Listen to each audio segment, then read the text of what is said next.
Hey, really quick, before we get into the episode, if you could go leave us a rating and review wherever you're listening to the show, that would be a massive help as we're trying to grow Scramble Drill this coming season. All you got to do is go up to the top on Spotify, click that 5-star rating. Same thing on Apple Podcasts. And then on Apple Podcasts, if you could also leave a review down at the bottom, scroll all the way down, click the review button, leave us your thoughts. That would help us out so much in growing the show as we hop into yet another fantasy football season. All right, that's enough for me. Let's hop into the episode with Ben. This is a football podcast, man. Meat, football, good. Man, we talk football. We eat burgers.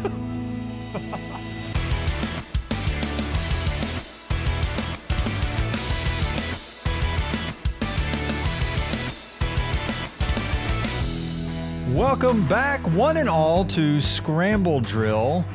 I'm Josh Johnson, and over there's Mr. Ben Watts. How you doing, buddy? I'm doing great. It is a boring time of year for football fans, so I'm just trying to get through it. It is a hot time of year. I'll tell you what, I walked out of the house a couple days ago to walk the dog, and I don't know how the weather is down there in the armpit of America. Hot.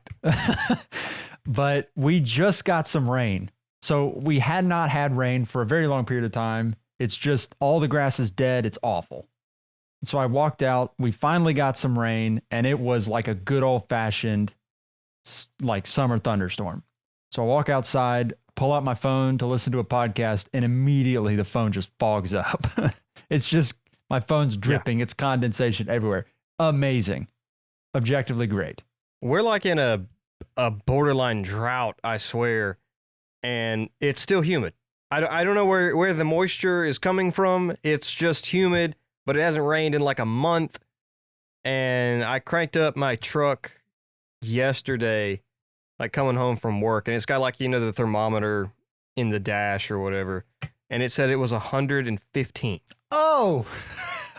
Oh no! This is ridiculous. That's worse than it is here. I'm over here complaining about it being 96. It is I'm in the Midlands in South Carolina. I mean, it is flat and just brutal around here. God hates you. That is awful. It is ridiculous. Yeah, no, somebody from work. Yeah, come football season, and like we've had a couple of mild summers, like we're going to have to kick off football games here in the South at like midnight every Saturday. Like I'm sorry to everyone who has those prime TV spots locked, but like you just can't have them right now because our players are going to die. Those people doing the like high school practices right now, I can only imagine the poor souls doing football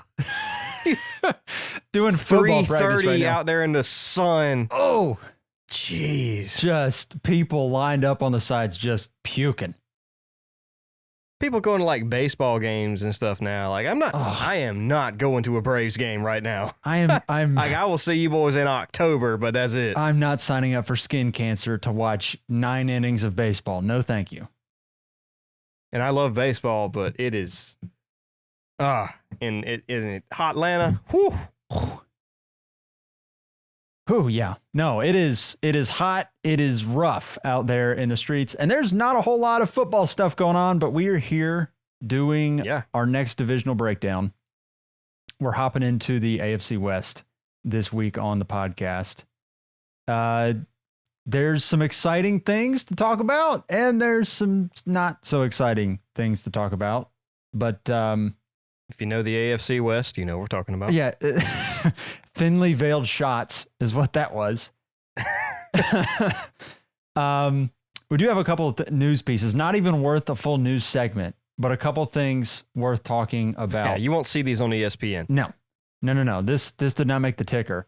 But apparently, Daniel Popper, brilliant name, Daniel Popper of The Athletic says that he believes Gus Edwards is the clear lead running back for the LA Chargers, which surprises nobody.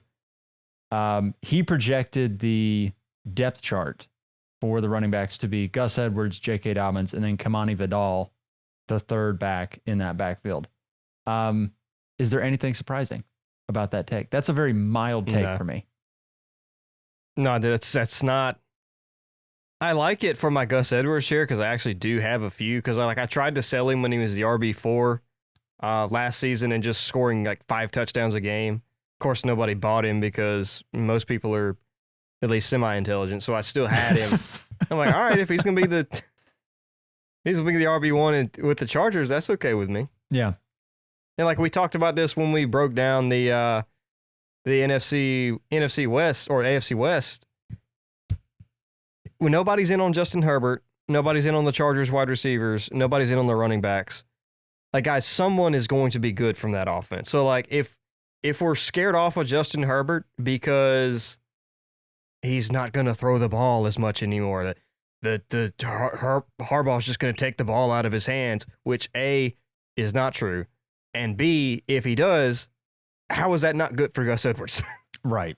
So, yeah, no, it's probably going to be, I don't know if you can say the Raheem Mostert season of last year. Like, I don't want to go so far. Let's not get over our skis here. But yeah, I mean, he's not going to have 1,000 yards like Mostert would. Yeah, probably not. But there's a pretty good chance he returns some value on his fantasy investment this year.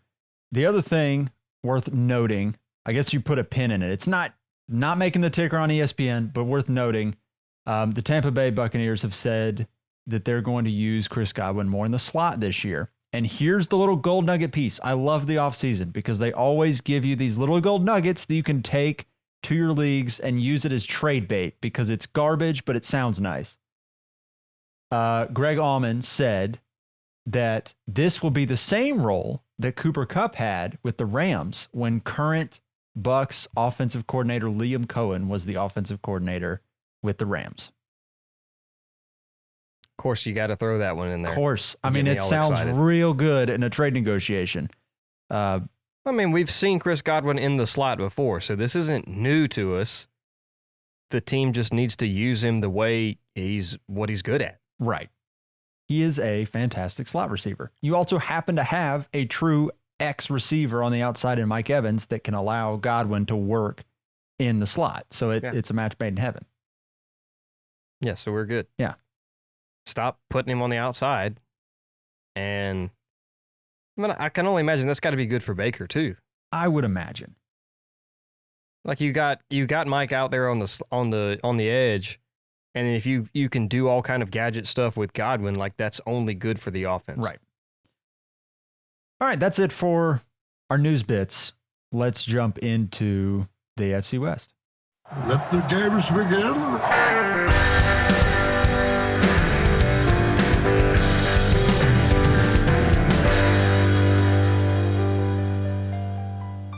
Let's take our medicine before we have our candy. Keeping with our track record through these episodes so far. Yeah, let's look at the Patriots here. Do you have, before we talk about these player values, do you have any general feelings about the Patriots as an offense, as a team to invest in for fantasy football right now? I mean, not really.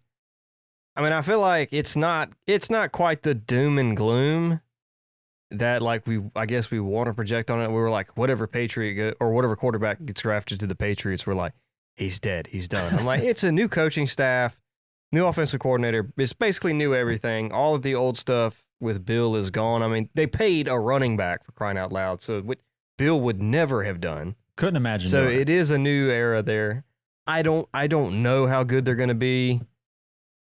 I'm not in on them for fantasy, but I don't know, someone's going to be decent, right?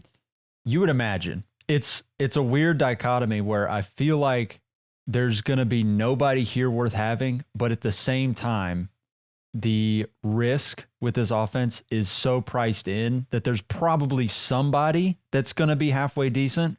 But at a certain point, it's like, how good are they going to be to where you actually care that you have them on your team? I don't know. Yeah. I mean, if we can just jump into players. I mean, yeah. Drake May is going to be undrafted. Most of these guys are going to be undrafted. Like your league mates are not drafting Patriots players, and you're not either.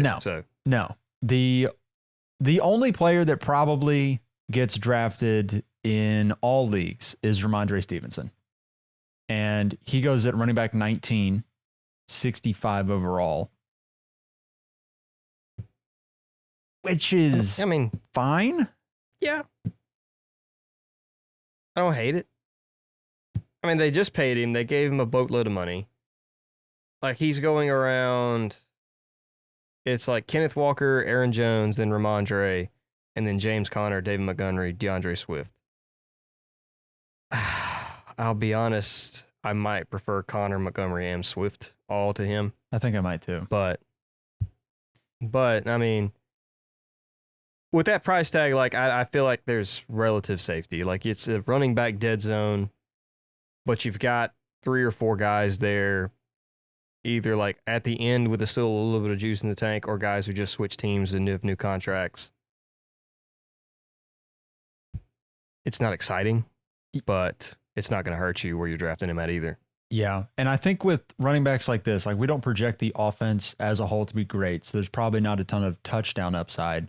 And if you are going to buy a running back on an offense like that, they need to get everything. They need all the work, the pass catching, the rushing, all of it. And I still have some fears that Antonio Gibson, while not being like super impactful, steals enough away that it's annoying for Ramondre Stevenson. And if you're in an offense where I'm not sure how many touchdowns are going to be scored, I don't really want any vultures involved at all. And I'm afraid Gibson is just enough of a vulture that it will be annoying. Yeah, like Ramondre is probably going to, I'm imagining, he's going to need a touchdown. He's going to have to score a touchdown if you want to see games where he gets up to 18, 20 points. Yeah. And so that is going to just suck your soul out when, like, you're like, the over-under for the Patriots is going to be like 17 points, and they finally get in the red zone, and it's someone else who gets it. Like, that is going to kill you. Right. Yeah. Because you might only get 1 or 2 of those every given Sunday. Yeah, there's only 2 touchdowns to have, and when one of them goes off the board, you're like, oh, no. Right. Yeah. For the receivers, do you have any preferences? None of them are getting drafted. Do you have any preferences on who is the guy to have? I mean, Jalen Polk has got potential. I don't even know that much about Demario Douglas. I know he almost had like a cult following at one point during the season last year for no reason, but I don't really care. Juju, I don't want to write him off yet. I feel like he gets too much hate. I'll be honest. Like, he had his moments with the Steelers. He honestly was decent with the Chiefs. Like, he made their offense a lot better and helped them out a lot. So he is a good player. He is still fairly young. I think he's like 27 or 28 right now. So it's not like he's should be washed up athletically. So that is wild. I don't know. I think there's. Is he? I think how old is Juju Smith-Schuster? He's young. I mean, did he come in the league at like 27? Yeah, wow. He came in the league at like 19 or 20. He's been in the league for so long. He was in the Granddaddy of them all when we did our dynasty startup draft. He was one of my first picks in that draft that happened 7-8 years ago or whenever it was. Yeah, it was a long time ago. That's crazy. Yeah. Wow. Yeah, no. I think I write him off just because he's been around forever. I was the guy who invested in him at his peak value and then tried to sell him, and the value just kept going down and down and down. You couldn't get anything for him. Oh, never came to fruition. He had that one 1,300-yard season and hasn't even touched it since. Yeah. Dang. Yeah, no, I do think that Juju has a chance to be the most productive receiver for the Patriots, but that doesn't necessarily mean that being the most productive receiver in this offense is good. Like, if you have 900 yards and 5 touchdowns, nobody wants that. You don't want that in your flex. That's not good. Well, I mean, that's about what he had with the Chiefs. So, like, if he can replicate that on the Patriots, like, that's honestly, that's incredible to me. I would be very impressed from a real life football perspective if Juju has 900 yards and 5 touchdowns. In my fantasy football lineups, It's probably not doing a whole lot for me, to be honest with you. That is a dangerous flex. Because For any you, given week not it'd for be your terrible. opponent. It is for you. Yeah. So, That is you're living on a prayer if you're having to throw Juju in the flex. Absolutely. Yeah, no, you're doing your Ave Marias when you're throwing Juju Smith-Schuster there in your flex. That's rough stuff. Anything else here? I will on the say I'm Patriots? interested. Yeah, I'm not drafting him by any means, but I am interested to see Jaheim Bell. Is it? There's a little bit of interest just because he played at South Carolina, About to say. and then he transferred to Florida State. But with the type of player he is kind of like a Deebo Samuel. So he's very much a gadget guy, can do all kind of stuff. So he's a tight end, but he can run like a running back. He can catch like a receiver. He was a 6th-round pick. So like I said, I'm not expecting much. I'm just interested to see and keep an eye on him, I guess. Yeah. It's a rough offense to keep an eye on somebody, but you're right. He was intriguing in the pre-draft process. What was it that made him drop? Because I remember him getting like 3rd-round hype, and then it didn't happen. Oh man, after about his 2nd or 3rd year at South Carolina, like he was being projected as a 1st-round pick because of his utility. Like they're like, he's flat out, like people were comparing him to Deebo. Like he's gonna go mid-late 1st round, like as a tight end / like athlete, basically. So he's super athletic, can do it all. It's just, I think, I don't know. We kind of didn't utilize him amazing his junior year. Transferred to Florida State, was good, not great. So I don't know. It's weird. I guess I'm just betting, not betting, but like just keep an eye on like his raw athletic ability and the fact that we've seen him in like these gadget roles. And at one point he was projected to be a 1st-rounder. Not that that's a lot of things, but a lot of guys have been projected 1st round and not been there, but it's worth noting. Yeah. The Dolphins, we'll do them up here next. got that bad taste out of our mouth. Yeah. Now we're on to some good stuff. The Dolphins, didn't they score the most touchdowns in the NFL last year? Well, I wouldn't be surprised. It had to have been all in like the first month. It was a wonderful experience. If you owned any Dolphins, all of them seem to return on investment. Tua is going as quarterback 12 right now, which he's coming off a season when he led the NFL in passing touchdowns. Basically, you have to figure out whether or not you believe that will happen again. I mean, the quarterbacks going around him, or Love and Brock Purdy are going right ahead of him. I think I prefer both of those. Jaden Daniels is going right behind him. I think I'd rather take the shot on Daniels, honestly. Yeah, I would. We got a question on Instagram that was basically just, is Jaden Daniels the truth? And I do. Yeah, I saw that. It's like, okay, yeah. I mean, if you just think about it in terms of how points are scored. I think he is. Well, here's the thing. He doesn't even have to be good for him to be the truth, because he is going to run so much that he can stink.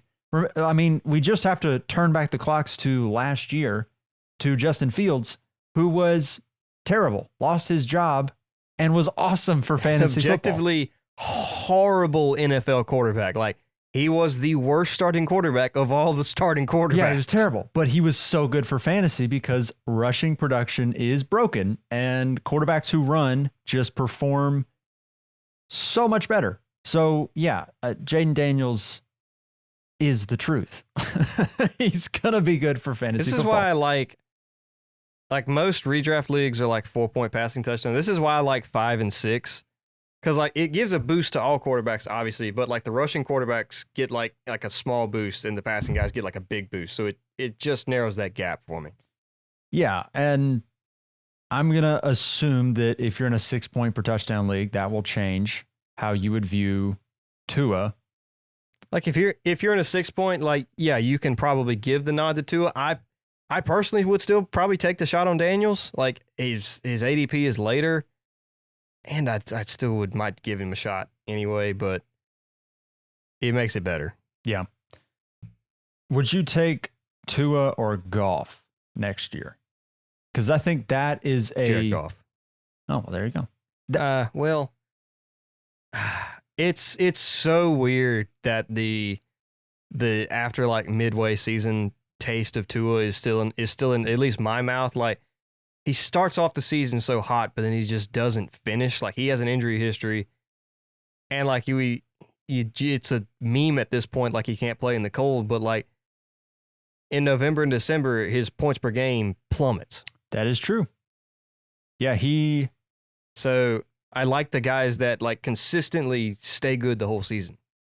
In Fantasy Pros scoring, he did not score 20 fantasy points after the bye week, and he had, let's see here, 1, 2, 3, 4 such weeks before the bye. So coming down the stretch in the playoffs, Tua's, not great. Jared Goff, you know when he's not good, and you know when he's going to be good. At least with Goff, you know when to play him, you know when to not play him, and there's something to be said for knowing when a guy is going to be good and knowing when he's going to suck so that you can plan accordingly. Yeah. And I don't know. It's not that the Lions use their weapons better, because like obviously, the Miami is super good at utilizing their weapons, but he just feels safer to me. Like, I know Jared Goff is going to get the points to obviously Amon-Ra. He's going to throw it to Laporta, and he's going to be dumping it off to Gibbs and the boys. And he's just going to be safe. Yeah. The running backs, I think, they're the debate of the team. And Devon Achane might be he's probably going to be one of the more polarizing fantasy players this year. He was a hot button last year, and he's a hot button again. He broke everything. There's no stat in which Devon Achane was not, like, if you look at plot graphs for things, he's way off up there in the top corner, and everybody else is down here in the middle because he broke everything last year. I mean, he was the most efficient player on a per touch basis in NFL history. And now you got to figure out what to do with him this year. It's kind of funny that Devon Achane actually proved both sides right, because the people who liked Devon Achane were like pointing to it like, yes, see, obviously he's great, I told you. And the people who didn't like Devon Achane are like, he can't stay healthy, and that's why we didn't like him in the first place. So like the guys who didn't like him and the guys who liked him, he proved them both right. Yeah. And so I don't really know what to do with him. I know he has a RB10 price tag, which could be incredibly cheap or also like a whiff. If he's the best player in football, which is his efficiency metrics say, yeah, that's great. But is that sustainable? Realistically, no. So I have Devon Achane in the granddaddy of them all. And this is not the time of the year to be trading players, but if there are any players that you just entertain something all the time, Devon Achane's probably one of them. Just because I don't know how to value him in Dynasty. I don't know how to value him in redraft. Like, I don't know what to do with him. I know he was incredible, and he's probably right now just a hold. Like, there's more likely than not a trade you can do for Devon Achane where you feel good about it, because there's so much volatility there. Because he could legitimately be the best running back in football. He could also be like a massive whiff, and you don't want to be left holding the bag on him. Is he a guy you're trying to, if you do trade him, I'm just looking at his dynasty, well, both dynasty and redraft price tags. Are you trying to move up from him, like tier up from running back and like package something with him to get somebody like a Saquon? Or are you trying to jump down and like go from Achane to, I don't know, let's say Kenneth Walker plus?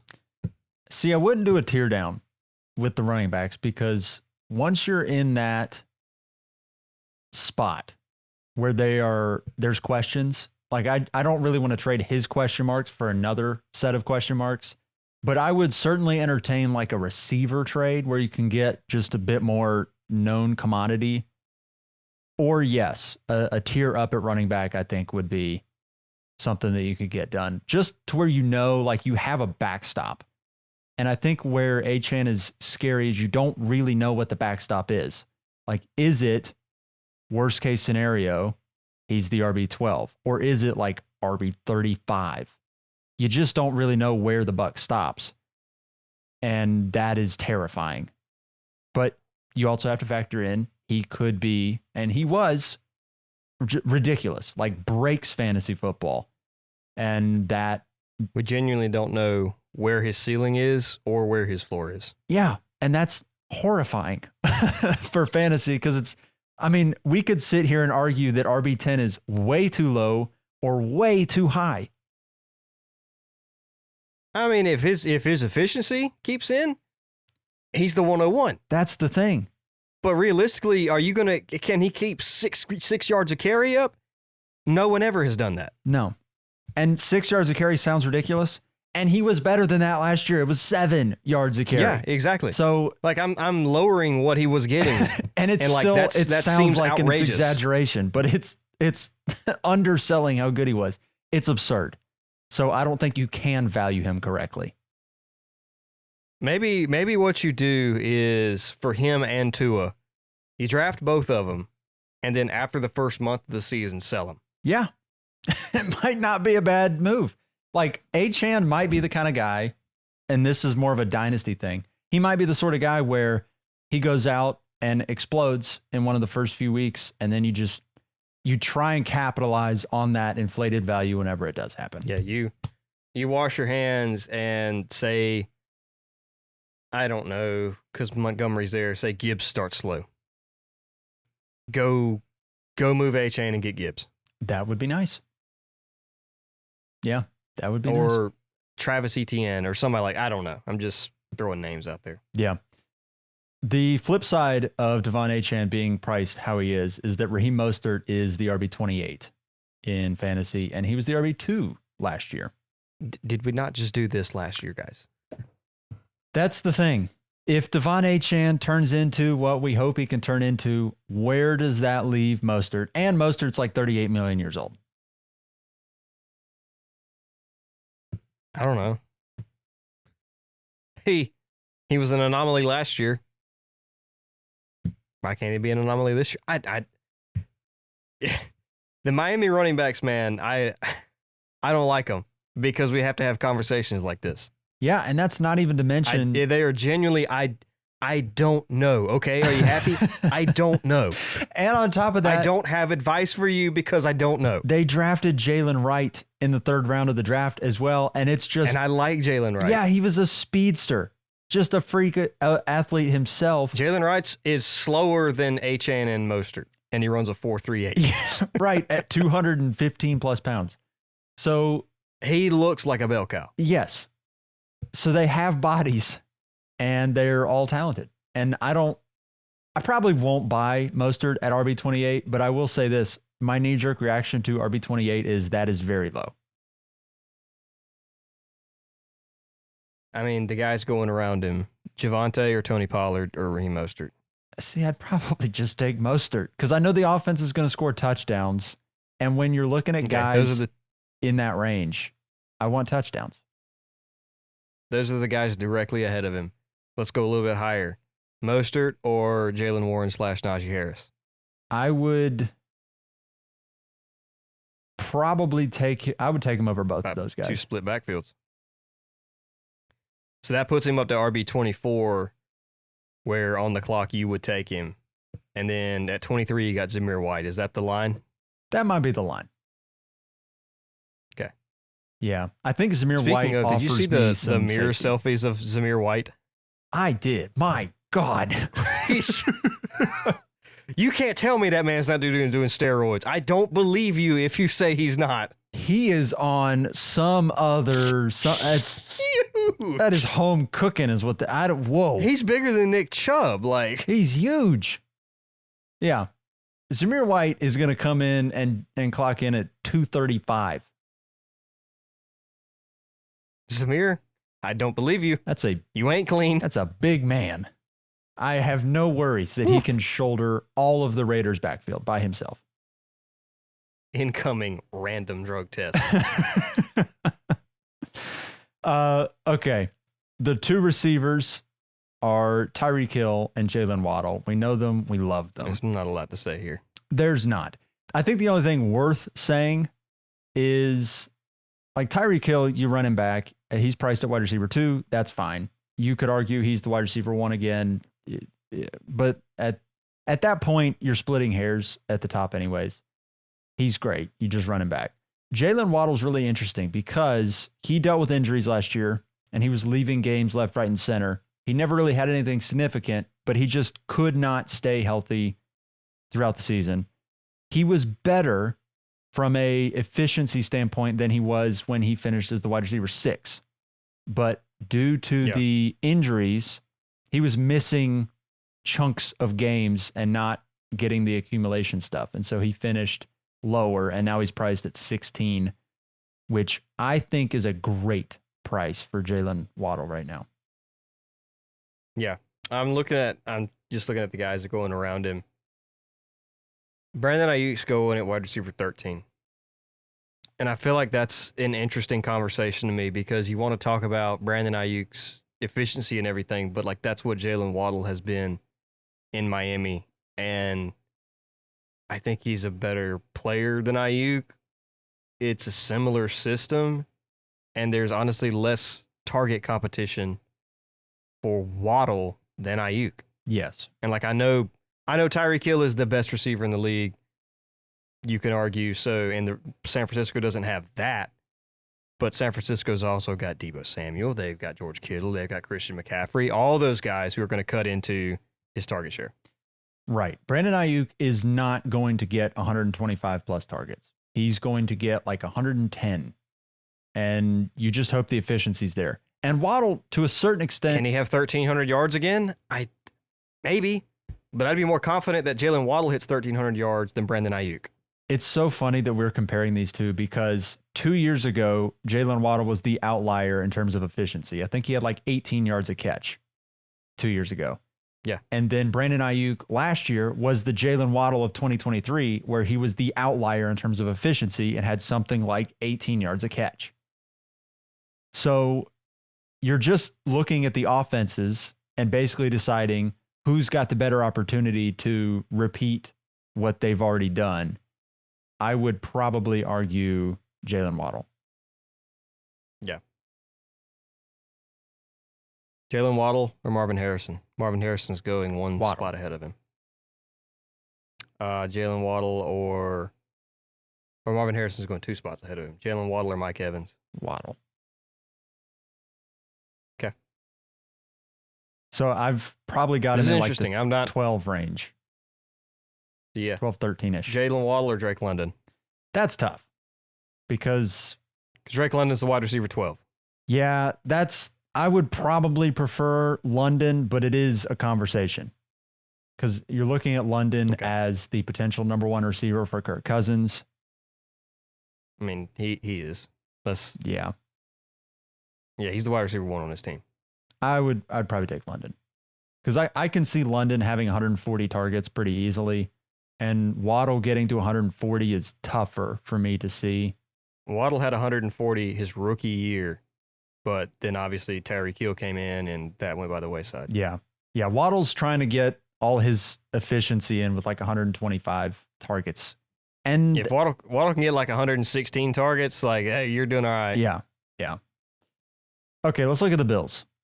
This is fun. This will be an exercise in fantasy. Yes. What is this? Player value. Yes.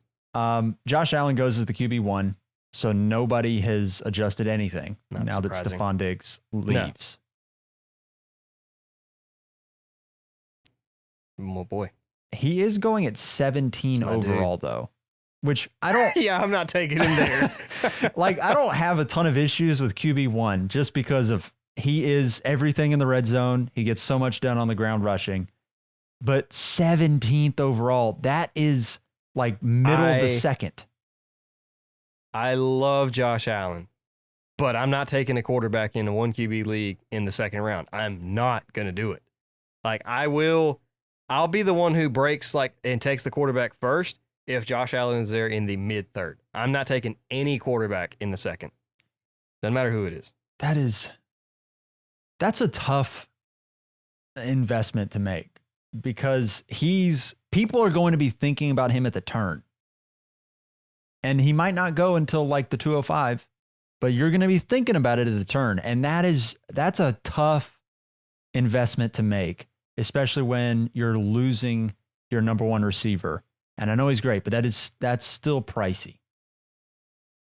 I mean, maybe I would consider it like if I'm picking at the top of the draft and I go Christian McCaffrey at 1 and I'm able to get like Drake London at the end of the second, and then at the turn I get Josh Allen, so I can get like a true wide receiver 1, a true running back 1, and a QB and the QB 1. Then I think about it, but like that's beginning of the third is where I would do it if I do that. Yeah. James Cook goes as RB15, which feels pretty good.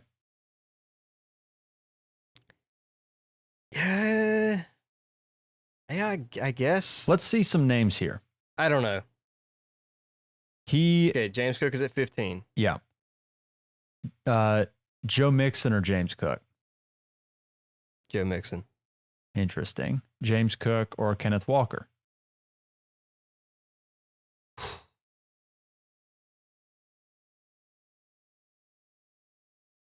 If it's full PPR, I'm going to go Cook. Okay. What about Cook or Josh Jacobs? Jacobs. What about Kamara? And again, full PPR, Kamara. Yeah, actually Kamara either way because they play a similar role, and I think Kamara is a better player. And he's going to have more ability to score at the goal line, and he's going to get more catches in general. Yeah. So based on that, it seems like Cook is fairly well priced. You take Mixon over him. Mixon is at 16 in Fantasy Pros rankings, and Cook is at 15. But outside of that, I mean, I don't think you're taking Aaron Jones over him or Ramondre over him, and there's kind of like a little I will tier. say I do like Aaron Jones a lot this year. I think he's going to have a good season, but I don't know. They're very close to me. You can flip a coin, and I'm not going to argue with you either way. Yeah, I would take Cook. Cook, to me, is safer. He also, we don't think about this, and it's because he didn't score, but he was second in the NFL in rushing last year, which just boggles the mind. This is true.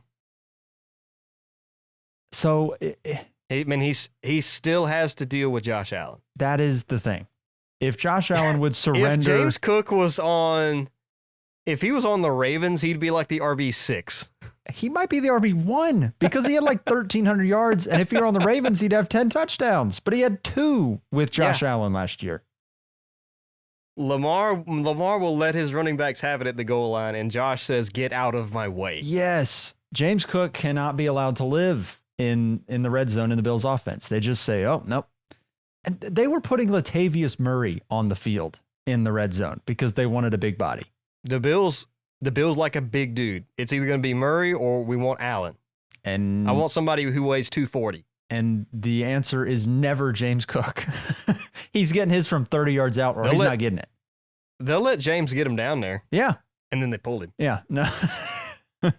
They don't let him earn the prize for all that he's doing for him. So yeah, 15 is... Sorry, James. 15 is probably fine. I don't really have too many issues with that. He's properly priced, I think. The receivers are where it's interesting. Okay. Keon Coleman goes at wide receiver 50. Khalil Shakir goes at wide receiver 62. And Curtis Samuel goes after the two of them. Actually, I think he goes in between them, actually. Oh, okay. I didn't put him in the show notes just because I figured we'd just mention it because, most of these guys are late round picks. But he goes in between Coleman and Shakir at 62. So nobody's getting drafted high. No. And we'll lump Dalton Kincaid in here for the sake of argument. But I said this before we hit record. These receivers, there's probably going to be somebody that returns on the investment, but just as a whole, I think all of them right now are priced low enough to where this might be the cheapest. All of these guys are. Like, this might be the cheapest you ever get Kincaid. It might be the cheapest you ever get Keon Coleman, Curtis Samuel, whatever. Because Josh Allen, if he's going to be what we think he's going to be, there's going to be a receiver, a pass catcher that is awesome. Because there's just not. It's kind of. They're not going to spread it out. Similar to the Chargers.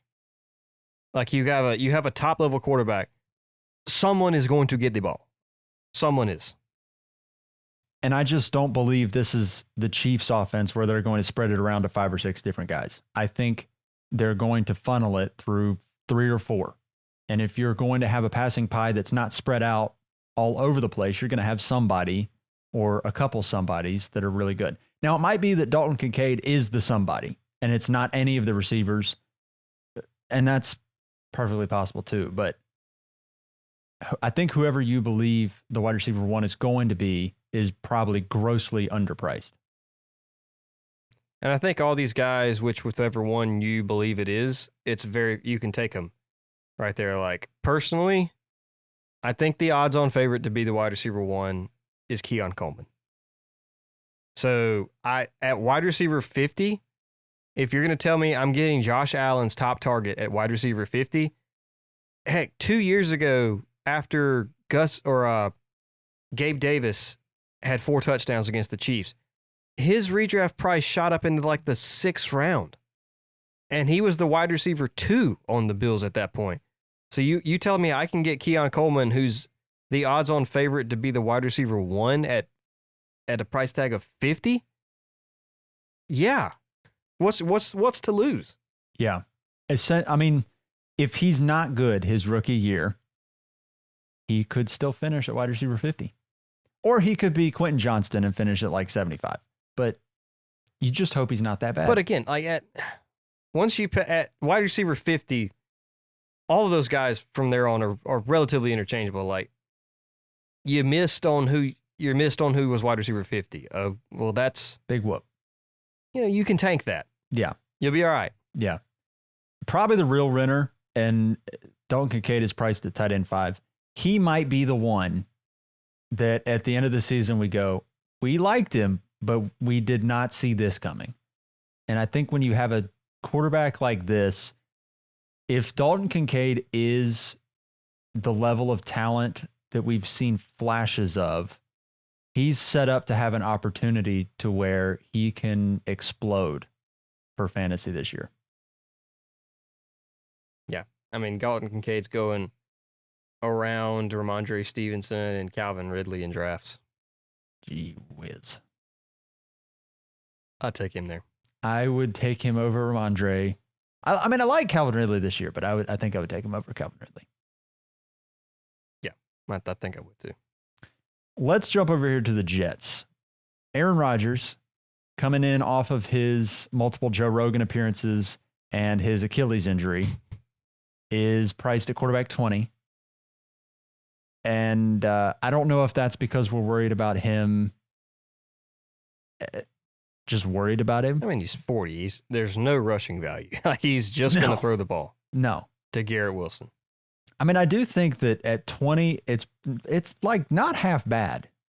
I've kicked around the tires on just trying to trade for him on a couple of dynasty teams where you need a second quarterback just to play. And you know he's going to be so cheap. I mean, if you sent a late second or a third round pick or something in a dynasty league, like that would probably get done. Yeah. Which feels fine. Yeah. That's all fun and games till he tears his Achilles again, but. Oh, boy. You talking about one who's going to be a sad boy, and it is this guy because I invested in Garrett Wilson. Yes. No, Garrett, we're waiting for it to happen. Sad. And he just needs some competent quarterback play for it to happen. Yeah. Please, Aaron. Please. Basically, if Aaron Rodgers is healthy for 15 games for the majority of the season. Do you think Garrett Wilson, Breece Hall, and then ... are they going to return investment on their prices? Yes, they will. Absolutely. Are they going to exceed and I their know price? it's going to be hard to exceed their price because they're already going at their, maybe not necessarily ceiling, like Breece is the RB2. Well, there's only one place to go up from there. Yeah. So he could be the RB1. Garrett Wilson is going at wide receiver 7. I genuinely think like he can crack the top 5, top 3 with a healthy Aaron Rodgers. He's been getting 160 targets from Zach Wilson, 160 targets from Aaron Rodgers. Like, my guy will crack the top 5 easily. I could see that, yeah. Unless Aaron Rodgers is completely Now, washed. if Aaron Rodgers gets hurt again and he falls into wide receiver 25 range, I'm going to be very upset because like Garrett Wilson, genuinely, if I'm going off talent, I think he is a top 5 receiver talent. Like, it's Chase, Jefferson, CD, and Garrett Wilson are the most talented receivers in the league. Are we talking like youth or just in general? You know, because you still got... I'm talking about just in general. Like, he's just there's nothing Garrett Wilson, like he's kind of like Jamar Chase. Like, there's nothing to do, can't do. He runs a 4.3. He's about 6 foot. Like, he's the perfect all-around receiver. Like, he can do literally everything. I think Devontae Adams would have a bone to pick with that list, but... Okay. Well, I'm sorry, guys. We're talking about youth. Maybe I was talking about youth. I forgot. Devontae is still that dude, but okay, fine. If we're talking the next 5 to 10 years, he's a top 5 talent. I hear what you're saying. He is extremely talented, and I think he's shown that. He needs a quarterback. He is on his hands and knees praying that Aaron Rodgers stays healthy because he is a Ferrari without an engine right now. And if Aaron Rodgers stays healthy, he's getting the V12 juiced up turbo, like wheels up, because Garrett Wilson's going to smash. They did bring in Mike Williams in free agency off the torn ACL. How are you feeling about him? Because my initial projections for this season, and these are now old news, but I was pretty bullish on Mike Evans initially, and I'm just not sure. I would be bullish on Mike Evans the first 4 to 5 weeks. Okay. And then he's going to die, or the first 20-point game he drops, sell him, because he's going to get hurt. He probably the will. First one. He falls so hard. Mike, just I don't know what you need to do. Like, he needs to go to that. Roll with it. He needs to go to that Tua Tagovailoa off-season program where you learn how to roll with the hits. Yeah, like, gosh, it's gotta be. We got to do something like that with receivers, like baseball players do with quarterbacks. Like, you bring them in just to teach them how to slide. Oh yeah, we're gonna have to do something like that. Teach them how to roll. We have to bring in stunt men. Well, that's what we need to do. We need to bring in stunt men from Hollywood and teach receivers how to fall. Debo needs it. Kittle needs it. Mike Williams needs it. Who else can we throw in there? Joe Burrow needs it. Oh, good Lord. Yes. Yeah. Just keep my boys healthy. Jalen Waddle needs it. Jalen Waddle's always hurt. He is. So, looking at this division, do you have a knee-jerk reaction to the worst value at cost in the division? The worst value.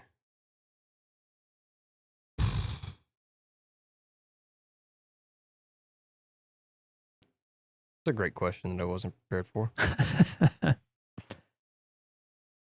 Just looking at this overall,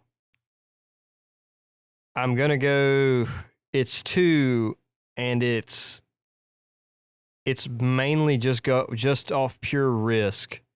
I'm going to go with Tua and A-Chain just because Tua doesn't sound, he's just not a sexy pick, I guess. I'm like at pick 12. I don't know. I would just rather wait and get somebody else. Yeah. And with A-Chain, only because there's just too many variables with his price at RB10, like he could very easily return value or he could very easily destroy you. And I don't feel like there's an in-between where he's the RB10, you know? Yeah, I think I'm kind of there too. I don't want to say that Achane is a bad value because 10 is not bad. Really, the thing is, No, these it's players, honestly, most of this division is well priced, I think so. which is why I picked Achane. Yeah, I think most of these are pretty decent prices. Achane's just tough because, I mean, he could make RB10 look silly in both ways. He could prove you right in both arguments, but it is the volatility there does make him scary.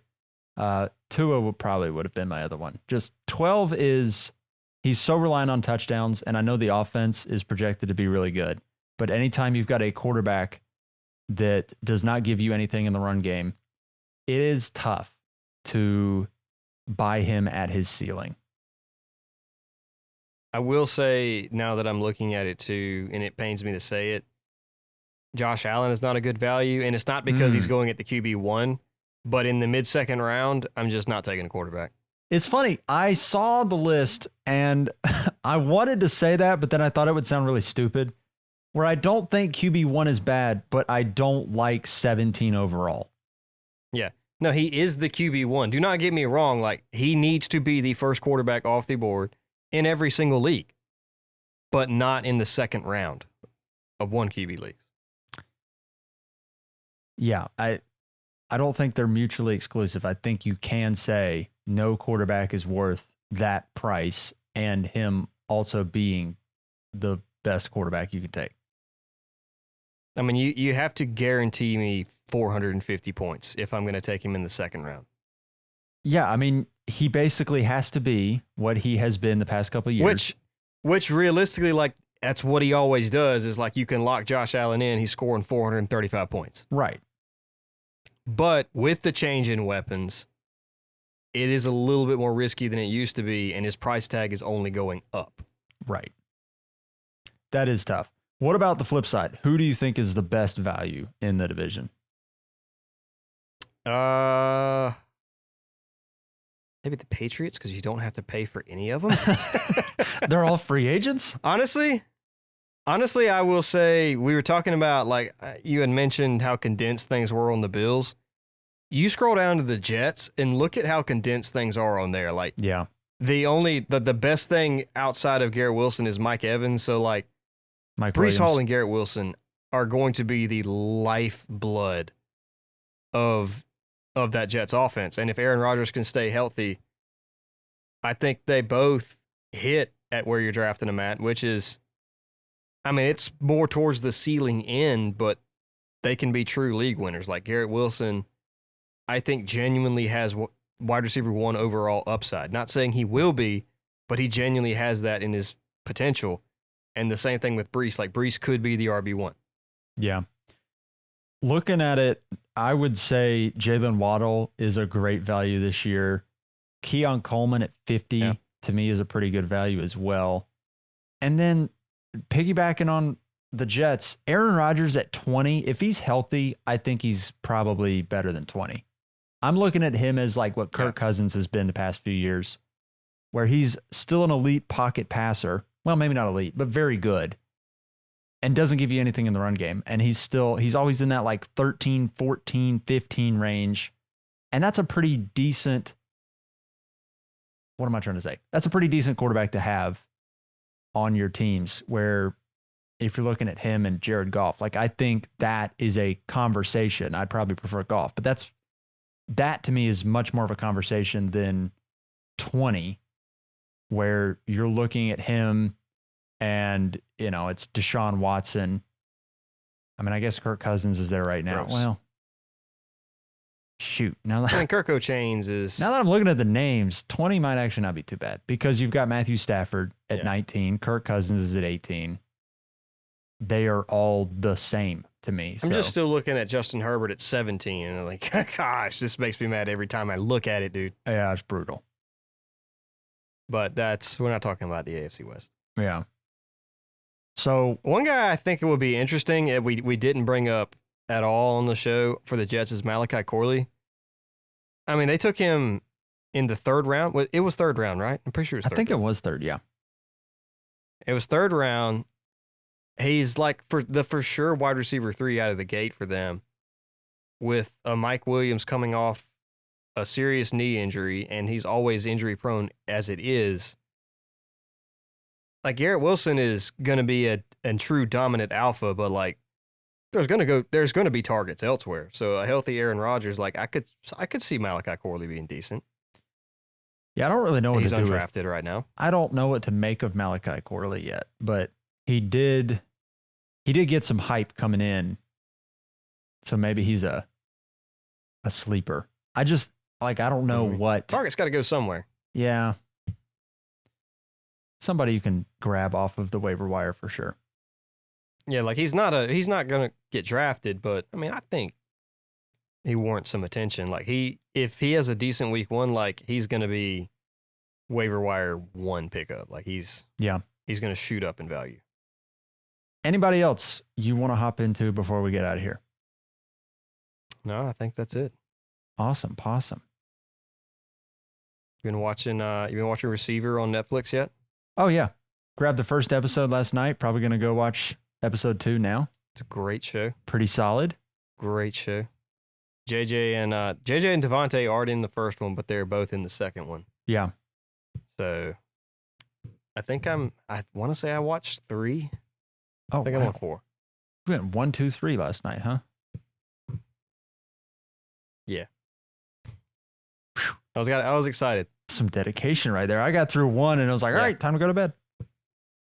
No, I get it. I like that. I got into quarterback, and I don't know. This one's fascinating to me just because I love the players in it. Like Justin Jefferson is probably my favorite receiver in the league, but Devontae's awesome. Kittle's awesome. Amon-Ra is awesome. Amon-Ra is a tank. Yeah. Did not realize he was playing through that oblique injury. That's impressive. Yeah. No, that is wild. He's playing with an oblique torn off the bone. That's intense, dude. He's scary. He's a Amon-Ra scary is individual. that guy. Amon-Ra is that guy. I feel bad I didn't mention him like when we're talking about top 5 talents. I guess Oh, just yes. because he is more of a slot guy, but I'm like, good Lord, dude, Amon-Ra is.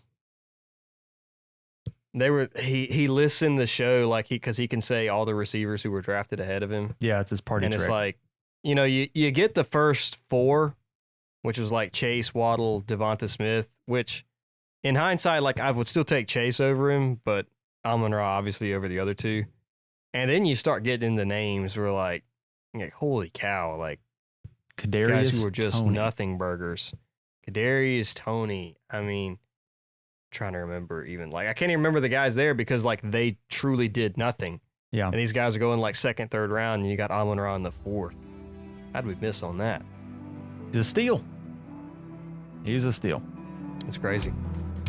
That'll do it for this one. We'll see all your smiling faces next week. Have a good one, everybody.